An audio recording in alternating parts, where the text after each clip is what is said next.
रत्नागिरीतील जयगडमध्ये जिंदाल कंपनीतून वायू गळती झाली आहे। जयगडमधील नांदिवडे माध्यमिक शाळेतील मुलांना वायू गळतीचा त्रास पाहायला मिळतोय, तर 35 ते 40 विद्यार्थ्यांना श्वसनाचा आणि उलट्यांचा त्रास सुरू झाला आहे। काही विद्यार्थ्यांना जिल्हा शासकीय रुग्णालयामध्ये दाखल करण्यात आलं। जिंदाल कंपनीच्या टाक्यांचं काम सुरू असताना ही वायू गळती झाल्याचं कळत आहे। आणि या संदर्भात अधिक माहिती देण्यासाठी आमचे प्रतिनिधी मनोज लेले आपल्यासोबत आहेत। मनोज, नेमकं काय प्रकार घडला आहे?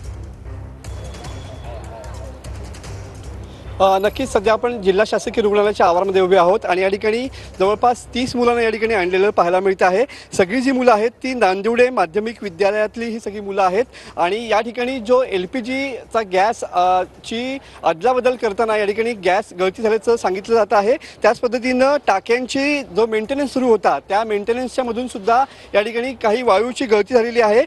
इथाईल स्वरूपाचा हा वायू असल्याचं सांगितलं जात आहे आणि त्याचमुळं श्वसनाचा त्रास या मुलांना व्हायला लागलाय। जवळपास 250 मुलं या शाळेमध्ये त्यावेळेला होती ज्यावेळेला गॅस गळती झाली।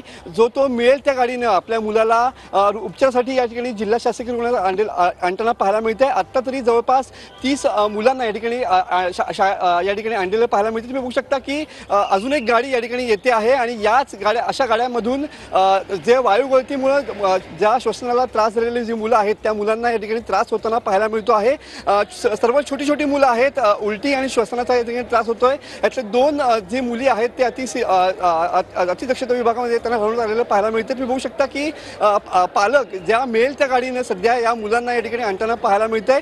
ज्या पद्धतीनं हा LPG मधला इथाईल स्वरूपाचा वायू जो आहे तो लीक झालेला पाहायला मिळतो आणि त्याचमुळं या मुलांना या ठिकाणी श्वसनाचा त्रास होतो आहे। काहींना चक्कर आलेली आहे, काहींना या ठिकाणी उलट्या होत आहेत आणि त्यामुळं जवळपास रत्नागिरी जिल्हा शासकीय रुग्णालयात सध्या नक्कीच मनोज, तर ही दृश्य आपण पाहतोय। पालक आता मिळेल त्या वाहनानं आपल्या मुलांना या रुग्णालयामध्ये दाखल करत आहेत।